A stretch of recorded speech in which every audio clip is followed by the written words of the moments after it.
अगर हमें वोटरशिप दिलाना है तो दिलाना ही है, बाकी चीज किनारे रहेगी, सेकंड नंबर रहेगी। हमारे सामने सबसे पहला काम वोटरशिप दिलाना है, हमारे सामने और कोई काम नहीं है। जिन लोगों को अपने करियर की चिंता है, इन गरीबों की चिंता नहीं है कि भूखे मर रहे हैं, प्यासे मर रहे हैं, उनके 35 साल में बुढ़े हो जा रहे हैं, बीमारी हो जा रही है, 35 साल में मर जा रहे हैं, देश में इतनी तकलीफ है, उनको ये तकलीफ की चिंता नहीं है। उनको तकलीफ क्या है? मेरा करियर, मेरा प्रमोशन हो रहा है कि नहीं, मेरे को अध्यक्ष बनाया जा रहा है कि नहीं, मैं फलाने जगह पहुंच रहा हूं कि नहीं, मेरे को माला पहनाया जा रहा कि नहीं, मेरी इज्जत स्टेज पर हो रही है। ये माला पहनने वाले, फूल पहनने वाले, इज्जत मांगने वाले, अध्यक्ष बनने वाले, ये संगठन के लिए खतरा है, खतरा।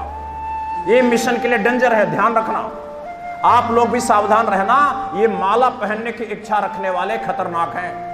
और जो माला पहनने वाले लोग हैं, जिस दिन कोई कहेगा मैं आपको 20 माला पहनाता हूं, उस दिन आपका साथ छोड़ करके आपको लात मार के माला पहनने चले जाएंगे, वो बिक जाएंगे। अगर वो एमपी बन गए, एमएलए बन गए, जिसको अपनी चिंता है वो एमपी एमएलए बनने के बाद बिकेगा, गारंटी से बिकेगा। इसलिए ध्यान रखना भाई, ये ट्रेनिंग इसलिए होती है कि ये जिनको मरना हो, कटना हो, जिनको अपना गर्दन कटाना हो, शहीद होना हो, बलिदान करना हो, वो लोग के लिए मिशन सही है। जो लोग कमाने धमाने आए हैं उनके लिए ठीक नहीं है, ये ध्यान रखना। आज आसाम में करोड़ों लोग जुड़ गए अपने मिशन से, जानते हो, क्योंकि वहां माला का पहनाने का कोई सिस्टम नहीं। दुनिया में जब इस तरह के बड़े व्यक्तित्व को लोग मिलते हैं तब बड़ा काम करते हैं। जिनको अपनी भगई की चिंता है वो दुनिया में कोई बड़ा काम नहीं कर सकते, ये बात समझ लेना। और जनता को ठगने का काम तो कोई भी कर सकता है। अगर कोई कहता मैं अध्यक्ष बनूंगा, और अध्यक्ष बनने से जिसको खुशी महसूस होती है, मैं समझ जाता हूं वो घटिया आदमी है, वो घटिया आदमी, वो अच्छा आदमी नहीं है। इसलिए ये पद की बीमारी हमारे मिशन से दूर रखना। मैं युद्ध के मैदान में हूं, मेरी मुश्किल कितनी बड़ी है, ये लड़ाई कितनी कठिन है, इसका अंदाजा आप लोगों को कदापि नहीं है, केवल मुझे है। मैं जानता हूं मैं कमजोर लोगों को अपने साथ लेके नहीं चलना चाहता। बहुत जल्दी आप चुपचाप बैठ जाओ अपने घरों में। ये क्रांतिकारियों का संगठन है, वही चलेगा। जो बिना आशा के, बिना अपेक्षा के, बिना उम्मीद के केवल गरीबों से प्रेम करता हो, वही मेरा साथी बनेगा, बाकी कोई हमारा साथी नहीं बनेगा, कदापि नहीं बनेगा। जब हमारा दुश्मन ताकतवर हो जाता है तो हमें अपनी कमर और कसनी पड़ती है। इसलिए मैं आपको बता रहा हूं कि ये क्रांतिकारियों का संगठन बनेगा, ये लालची लोगों का संगठन, भोगी लोगों का संगठन नहीं बनेगा, कदापि नहीं बनेगा। जिनको लालच करनी हो, भोग करनी हो, वो हाथ जोड़ता हूं, पार्टी से दूर रहना। हमें कम आदमी चाहिए लेकिन सॉलिड चाहिए, हमें भगत सिंह चाहिए, हमें भेड़ों की भीड़ नहीं चाहिए। 5 भगत सिंह 5 करोड़ भेड़ों से भारी है। 5 भगत सिंह, 5 भगत सिंह चाहिए। 5 भगत सिंह दुनिया बदल देंगे, भेड़ों की भीड़ नहीं चाहिए। इस पार्टी में आने के बाद एमपी एमएलए बनना, मुख्यमंत्री बनने का सपना छोड़ दोगे। जिन लोगों को एमपी बनना है, एमएलए बनना है, मुख्यमंत्री बनना है, प्रधानमंत्री बनना है, उन लोगों के लिए ये पार्टी ठीक जगह नहीं है, एकदम से नहीं है। अगर आपका सपना होगा कि मैं एमपी बनने के लिए वीपीआई में आया हूं, एमएलए बनने के लिए आया हूं, तब आपसे इस पार्टी को खतरा। जिन लोगों ने राजनीतिक महत्वाकांक्षा के कारण इस पार्टी में काम किया, उन्होंने इस पार्टी के संगठन का नुकसान किया है।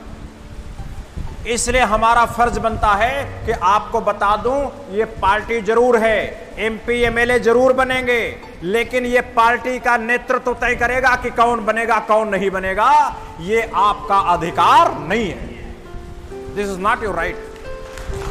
अगर आपने टिकट मांगा इस पार्टी में और ये कहा कि मैंने काम किया है, चुनाव लड़ने का अधिकार मुझे है, इसका मतलब आपने स्वार्थ से काम किया था, और आपको स्वार्थ को हम यहां मंजूर नहीं करते, एकदम डिस्कार्ड करते। क्योंकि अगर आप अपने स्वार्थ से टिकट लेंगे, अपने स्वार्थ से चुनाव जीतेंगे, तो अपने स्वार्थ से बीजेपी कांग्रेस वालों के हाथ 20 करोड़ रुपए में बिक जाएंगे और हम लोग कहीं मुंह दिखा नहीं पाएंगे। आप बिक भी जाएंगे।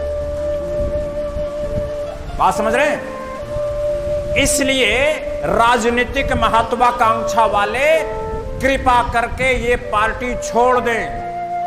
ये पार्टी आपके लिए बिल्कुल अनुपयुक्त है। ये युद्ध के मैदान में हम हैं। यहां महत्वाकांक्षा नहीं चलेगी, त्याग चलेगा, बलिदान चलेगा। जो इस दुनिया को, इस धरती को गुलामी से मुक्त करने के लिए चाहता है, केवल उन्हीं लोगों को यहां रहने की जरूरत है, बाकी लोग हमें नहीं चाहिए। इसलिए इस संगठन में स्वार्थी, पैसा लूटने वाले, जनता को धोखा देने वाले, उनको बेवकूफ बनाने वाले और अपने एमपी एमएलए बनने का मनसा रखने वाले, हाथ जोड़ता हूं, संगठन छोड़ देना। संगठन छोड़ के चले जाना, घर में बैठ जाना। यहां आपके लिए कोई न्याय की गुंजाइश नहीं है। छोड़ देना सब। क्योंकि मैं जानता हूं कि मेरी लड़ाई बहुत कठिन है। मेरी लड़ाई इतनी ज्यादा कठिन है कि उसका अंदाजा केवल मुझे है। हमें कितने आग के दरिया को पार करके जाना है। अगर स्वार्थी आदमी मेरे आसपास है तो वो डुबो देगा और जनता फिर से ठगी जाएगी। एक बार जनता बड़ी मुश्किल से किसी पर विश्वास करती है, अब बार बार ठगी जाती है। वीपीआई में ठगने का रास्ता हम बंद कर देंगे। मैंने क्या पाया? मैंने घर गंवाया है। मेरे बीबी नहीं, बच्चे नहीं, घर नहीं, द्वार नहीं। 18 साल दूसरे के घरों में रहा हूं। किस घुटन में जिंदगी जी रहा हूं। आज भी दूसरे के घर में रहता हूं। मैं जिस दर्द को झेल रहा हूं वो आपको माला पहनाने के लिए नहीं। अगर इस दुनिया की दुखी मानवता को, परेशान लोगों को, जो मर रहे हैं घुट घुट करके, तिल तिल कर, जिनकी कोई बात नहीं सुन रहा है, जिनका कोई एमएलए नहीं सुन रहा, जिनका एमपी नहीं सुन रहा, जिनका मीडिया नहीं सुन रहा, जिनका टीवी चैनल नहीं सुन रहा, जिनका प्रधानमंत्री नहीं सुन रहा, जिनका मुख्यमंत्री नहीं सुन रहा, जिनका कलेक्टर नहीं सुन रहा है, हम उनके लिए पैदा हुए हैं भाई। इसलिए मैं कहता हूं कि वोटरशिप के समर्थन में जो लोग, जो विरोध में हैं, उनसे लड़ने के लिए कमर कसो। जो वोटरशिप का विरोध कर रहे हैं, एक दिन बहुत खतरनाक संग्राम उनसे होने वाला है, बड़े डेंजरस, खतरनाक। और अभी से तैयारी करो उस संग्राम की। और इतना बड़ा काम कोई दलाल नहीं कर सकता। जिसको अपनी कुर्सी की चिंता हो, जिसको अपने पद की चिंता हो, जिसको माला पहनाया गई कि नहीं पहनाया गया, जिसको ये चिंता हो, वो घटिया आदमी है। वो इतनी बड़ी क्रांति नहीं कर सकता। उनसे सावधान रहना। मैंने कल बताया था कि नेता जनता का इस्तेमाल करते हैं, इसके बाद फेंक देते हैं। आप अब सुनो, नेता का इस्तेमाल करके नेता को फेंक दो। तरीका यही है और कोई तरीका नहीं। इस देश में लंपटगिरी नहीं चलेगी। दलित के नाम पर भी लंपटगिरी नहीं चलेगी। दलित राजनीति के नाम पर, आदिवासी राजनीति के नाम पर अगर कोई लंपट राजनीति करना चाहेगा तो हम उसकी राजनीति नहीं करने देंगे। और आपको भी अगर जाति की राजनीति करना हो तो हाथ जोड़ता हूं, अपने घर में बैठ जाना। यहां जाति के राजनीति के लिए कोई गुंजाइश बिल्कुल भी नहीं है। एकदम से नहीं, एकदम नहीं है। ये जाति का संगठन नहीं है, ये वोटर का संगठन है। और वोटर हर जाति में है। ये सवर्णों में वोटर हैं, ओबीसी में वोटर हैं, दलितों में वोटर हैं, हिंदुओं में वोटर है, मुसलमान में वोटर है। ये वोटर की पार्टी है, ये किसी जाति की पार्टी नहीं है, वोटर की पार्टी है। आप जिस जाति के हो उस जाति के लिए पक्षपात नहीं होगा इस पार्टी।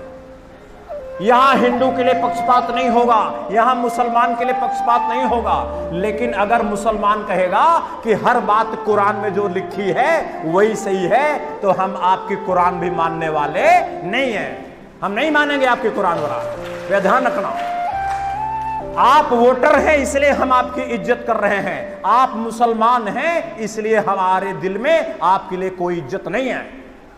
आप हिंदू हैं इसलिए कोई इज्जत मेरे दिल में नहीं है आपके लिए। आप वोटर हैं इसलिए मेरे दिल में आपके लिए इज्जत है।